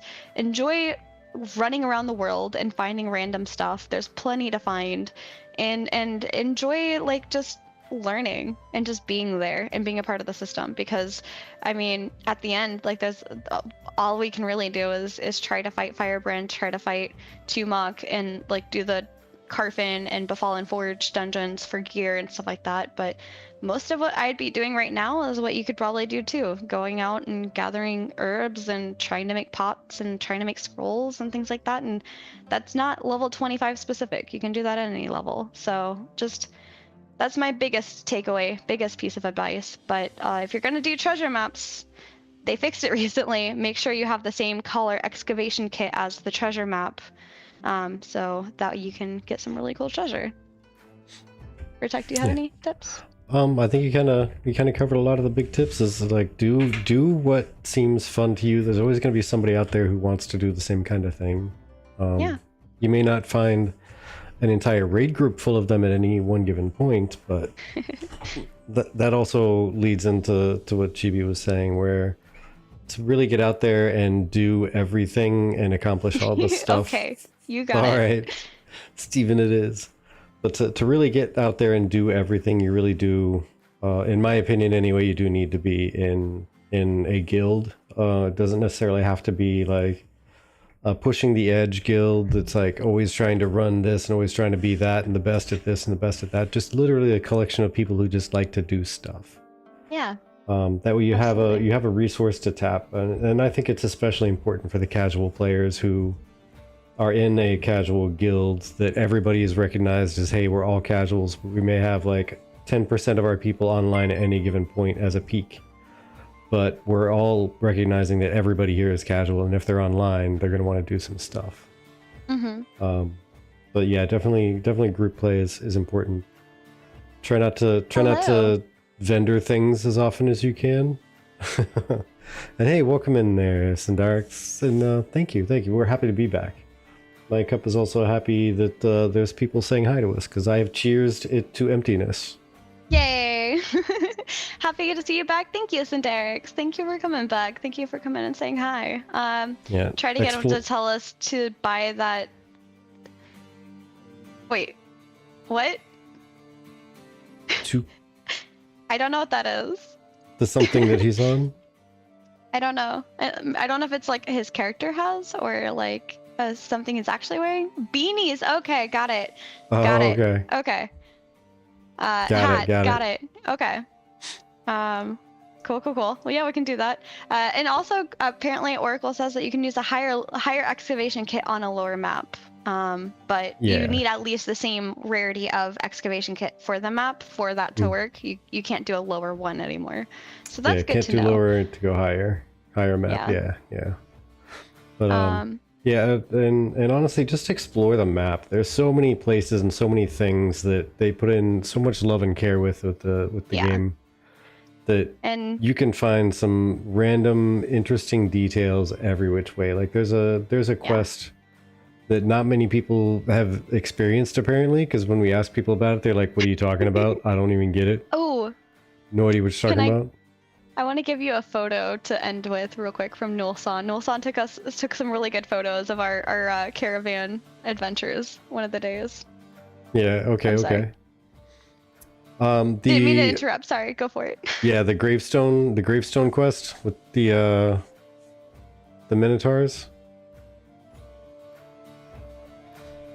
That's one that we still need to go back and finish. We keep checking on it, but we think it's in an unfinished state. But they keep adding more to it, so it's coming along. It's coming along. One of these days, it's gonna be. Yeah, it's gonna be finished one of these days. I know it, and we're waiting for that. That was another thing that Pirate Software mentioned, is that we get these Alpha 2, like this is the list of all the updates. But there's some stuff that they put in there that they don't actually put in the notes. Like, for example, I mean, to your point, they added NPCs, but we didn't know that they added an NPC. When was that NPC added? Was it newer? Was it originally? I don't know. And for his point, Thor said that there's like even fleshing out some of the nicer like areas like where there's like it seemed barren initially, but then now it's oh really, you put it up there? Okay, perfect. This is great for the next section anyway. There's the fan focus, so perfect. I'm glad you put them up on the forums. I appreciate it. But yeah, it's just like the fact that they go in and they flesh things out or they add things and they don't say anything. And like one final thing, Vertec, I was gonna tell you this earlier, they fixed this thing with the caravans and they didn't even mention it. And that was if you spawned your caravan and there was like a weird hill, be it like this or like this, your horse would get like stuck halfway in and you couldn't even get into your caravan. Now the horse spawns on top of the area, but it's kind of funny because so does the caravan. So if you're on a hill like this, the caravan is straight out like this until you get in it, and then it like comes down and then you drive off. Nice, nice. Very interesting. Ah, Hey, Stickano! Thank you, Q. Thank you for the raid. Cheers. Thank you for the raid and welcome. Yeah, I'm gonna refill my tankard here. Mine is actually now empty too. And so cool. Just so I can give you a cheers. So here is a wonderful little photo op that Nulsan made of us when we were out on our caravans. He's been really sweet and going out and taking photos. So we went off to the tropics, and I think this is actually the caravan that Vertec lost, unfortunately. Oh, it is. It but is. lots Oh, of my really goodness. pretty cinematic photos. Please go give that a love. He's super cool to been playing with. But Q, how have you been? How has it been on Vira? I just saw your video the other day about going up against Pirate Software, and we actually are up against Pirate Software this phase. So it's been very fun. I do love those screenshots, though. Those are great. Yeah, they're great. I love them so much. And welcome in, readers. You guys are actually kind of coming in towards the end of our show. But we are into the wrapping up phase. And also, literally, I have a question. What do you mean about sand? Is this a reference to a certain video that I've not watched fully, or what? Doing well, Glowy's glad you're both finally here. We're glad we're finally here too. Thank you so much. All good, yes. Happy to have everybody else. Welcome in, Highfly. Yeah, if you guys feel like buckling in, by the way, I think when we go to wrap up, the raid was already guided ahead of time, and we're going to be raiding over to see Steven. We are. Do some streaming. Who is currently flying. I don't know what server he's on, but he's in Carfin somewhere. Yeah. All I know is he's got some dual stabby knives. Yes, and I'm a little bit jealous. Lotharia, he's on the EU server. Cool. Okay, so we're gonna raid over to him next. But one other honorable mention in the fan focus, and I love me some art. Vertec, you might like this. This is somebody's art piece of their Vec mage. Ooh. Hold on, let me get that saved over so I can pop it up on the screen here. Here's the URL to that. And again, all the URLs will be in the description of our YouTube video. We are dual streaming on Twitch and YouTube, but YouTube stays up longer than Twitch does, so you can go over there and check out the full stream if you want. We love our replay crew. We love our commenters. I love waking up throughout the week and answering your comments and reading them and hearing your thoughts about Ashes. So, you'd finished the Dunir helms? Awesome. That's really cool. The masks you made of us turned out really awesome, and I really appreciated seeing them. And the work in progress for not only the dice but also the Dunir homes. Oh, it looks so cool. Pockets, if you don't know, is a art teacher who likes to make cosplay props, so you should check him out. He's usually live. Are you Sunday or just Saturday mornings? I just know it's on the weekend in the morning, and I kind of wipe my eyes and like click a button, and then you're on the screen. There we go. There's that Vicky mage. Yes, I love this. It. Anytime you can stream these days, very fair. But yes, I love it too. I think it looks really cool. Now that A2 is up, yeah, same. And I'm gonna start pumping out some content of my own. It may not be streamed content. Vertec, I think you're still intending on trying to do some ashes for your Monday mead quest. Yeah. So, Now that Ashes is up, definitely gonna try and do some mead quest on Mondays. Get and I get in may or some may not Ashes with join him for peoples. that. It depends on what I've got going on for my stuff, but I am probably moving towards some more of the curated stuff and joining him on occasion on Mondays, because he's a bit less scared than I am about live streaming Ashes. um, and yeah, Mead Quest is in Ashes. There's no more Hogwarts. Now he's gotta just find pretty places to stop in Ashes and just show you things. There's no flying though, unfortunately, for a time. Yeah, no flying, no flying. But that's all right. Because do some random streaming of some other games here and there. But Yeah, absolutely. yeah, now that there's Ashes, especially once freeholds are able to have taverns on them, Mead Quest is going to involve me going around and farming on the freehold and making food on the freehold, going out fishing around the corner at the freehold, that type of thing. Yeah. Yeah, I'm really excited. And then from that, we have our Tuesday Tavern Talks, which I think perfectly goes well because Tuesday and Wednesday, Ashes Alpha 2, Phase 2 will be down.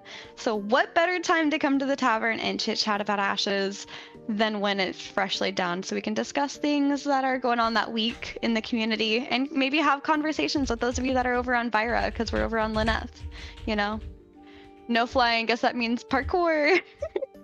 Parkour. But yes, thank you guys so very, very much. We are so grateful and excited to be back. Just to give you a little bit of a taste, we will have Rag and Rock from Black Sails on as our guest next week. And the following week, we'll be having Debar on from another guild. I don't know if he's even on. I think it's Knights of the... forgot what the rest of it is. It's KOTBO for short. But we'll have him on as our last guest for January, and then we'll be going into February from there. So I will be getting up that guest list for you guys as soon as I possibly can once it's filled out. Blood Oath? I think so. Maybe. I could be wrong. I only ever see his name with the shortened guild name on there, and there's so many guild names. But it might be. No flying unless we make Vertec mayor. True. Don't wish that pain on him. I mean... Vertec for mayor. Vertec wants it. Look it. I'm just saying, lower taxes for taverns, lower taxes for people spending money at taverns. Blood Oath. But yeah. But if you enjoyed this so far and you are new here, hi, welcome to the tavern. This is our type of content on Saturday evenings, and kind of similarly our content for Tuesdays, although Tuesdays are a bit more relaxed. As relaxed as this might feel, it somehow gets more relaxed because typically we have a guest and it's more formal, and we usually are engaging with our guests and you guys as well. We just wanted this first one back to be as chill as possible for all of us so that we can kind of sink back into it. Tuesdays, we usually tossing back some drinks and just letting conversation go bananas. Yes. But in the meantime, please join us in raiding over to Stephen Sharif, our wonderful creator of Ashes of Creation. And I actually have not gotten a chance to catch him live yet, so this will be awesome to be able to come over and say hi to him. And for those of you on YouTube, thank you so much for your support, and thank you guys for showing up at all and hanging out with us today. It's been a great welcome back, and once again, cheers to the donations, the cheers and the subs and everything. We greatly appreciate it, and I promise we'll make this the greatest comeback ever. So greatest comeback ever. Yes. Looking forward to 2025 with you. Yes, thank you everybody for stopping in. Thank you for spending your time here. Time is your most valuable commodity. You spent it here. We can't give refunds even if we wanted to. Sorry. So, yeah, I mean, sorry, not sorry. Yeah. But you spent it here, and that means a lot to us. You could have been doing anything with that time. You could have. Now we can finally say that you could have been out playing Ashes on your own. Instead, and maybe you stopped you were. by. Yeah, maybe you were too. Could have been doing it at the same time. Shut up and take my time. Shut up and take my time. I love it. And the rating. Cool. And either way, everybody, have yourselves a fantastic evening, and we will catch you around next time. Bye. Bye. Just you.